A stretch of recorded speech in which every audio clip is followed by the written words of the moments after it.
राधे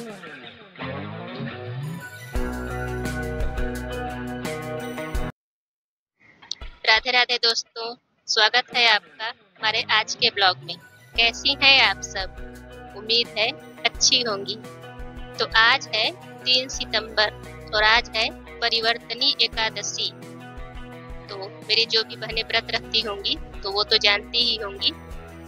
माना जाता है कि इस दिन भगवान विष्णु योग निद्रा में अपनी करवट बदलते हैं और इसीलिए इसे परिवर्तनी एकादशी कहते हैं। और इस दिन भगवान विष्णु के वामन अवतार की पूजा का विशेष महत्व होता है।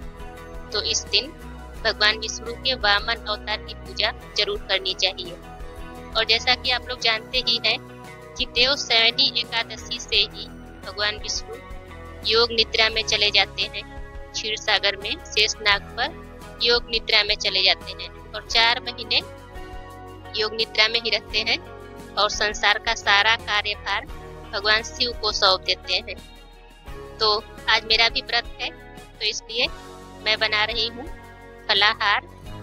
तो मैंने मूंगफली तल लिया है, मखाना भी तलने जा रही थी लेकिन मुझे पता नहीं क्यों ऐसा लग रहा है कि बहुत ज़्यादा दिन का हो गया है तो उसको मैंने वापस रख दिया, निकालने के बाद वापस रख दिया। तो सिर्फ मूंगफली ही तल के रख दे रही हूँ और इसमें सेंधा नमक डाल के चाय के साथ थोड़ा खाती हूँ। और फिर बना रही हूँ मैं ये सिंघाड़े के आटे का हलवा। तो अभी इसको बनाने के बाद फिर मैं चाय बनाऊंगी। और बहुत लोग ये भी बोलते हैं कि व्रत के दिन चाय नहीं पीना चाहिए। तो मेरे साथ तो उल्टा ही है, मैं प्रतिदिन चाय नहीं पीती हूँ।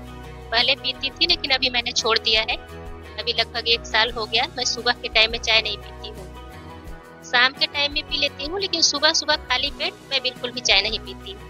लेकिन व्रत वाले दिन पी लेती हूँ क्योंकि वैसे तो पर डे सुबह गर्म पानी पी लेती हूँ और उसके बाद नहाने के बाद नाश्ता वगैरह बनाती हूँ, फिर डायरेक्ट वही नाश्ता ही करती हूँ। लेकिन व्रत वाले दिन सुबह मैं पानी नहीं पीती, नहाने के बाद पूजा करने के बाद ही मैं पानी पीती, इसीलिए उस दिन मैं चाय पी लेती हूँ। तो कुछ लोगों का कहना होता है कि व्रत वाले दिन चाय नहीं पीना चाहिए क्योंकि ये जो चाय की पत्ती होती है तो कहते हैं ना कि इसमें थोड़ा नशा रहता है, निकोटीन का असर रहता है, तो इसलिए नशीला चीज है तो चाय नहीं पीना चाहिए। लेकिन मुझे लगता है ना कि नियम उतना ही बनाइए जितने पे आप चल सके, जितना नियम अपना सके। तो कहने को तो कोई कुछ भी कहे लेकिन अपने हिसाब से कुछ बातें माननी चाहिए। अगर आपको सही लगता है कि पीना चाहिए तो पीजिए और लगता है कि नहीं पीना चाहिए तो फिर मत पीजिए। तो मैं तो चाय पी लेती हूँ व्रत वाले दिन क्योंकि मैं अपने हिसाब से ही देखती हूँ कि अगर मैं गर्म पानी नहीं पी रही हूँ उस दिन तो चाय पीने से सही रहता है, नहीं तो फिर मेरे सिर में दर्द होने लगता है। तो इसलिए व्रत वाले दिन मैं पी लेती हूँ। तो अभी ये देखिए मेरे सिंघाड़े का आटे का हलवा बन गया है और ये देखिए ये बन के तैयार हो गया है। तो अभी मैं बनाऊंगी चाय और ये सारा काम खत्म करने के बाद ही खाना बनाऊंगी क्योंकि पतिदेव के लिए खाना तो बनाना है। और एकादशी है तो चावल नहीं बनाना है, सिर्फ मैं रोटी सब्जी ही बनाऊंगी और उसके बाद फिर दाल बना दूंगी। दोपहर में भी वो रोटी ही खा लेंगे। एक दिन चावल ना खाइए तो अच्छा ही रहता है, लेकिन वैसे उनको चावल ज़्यादा प्रिय है लेकिन एक आध दिन मान जाते हैं, नहीं तो वो बगैर चावल के तो उनका पेट नहीं भरता।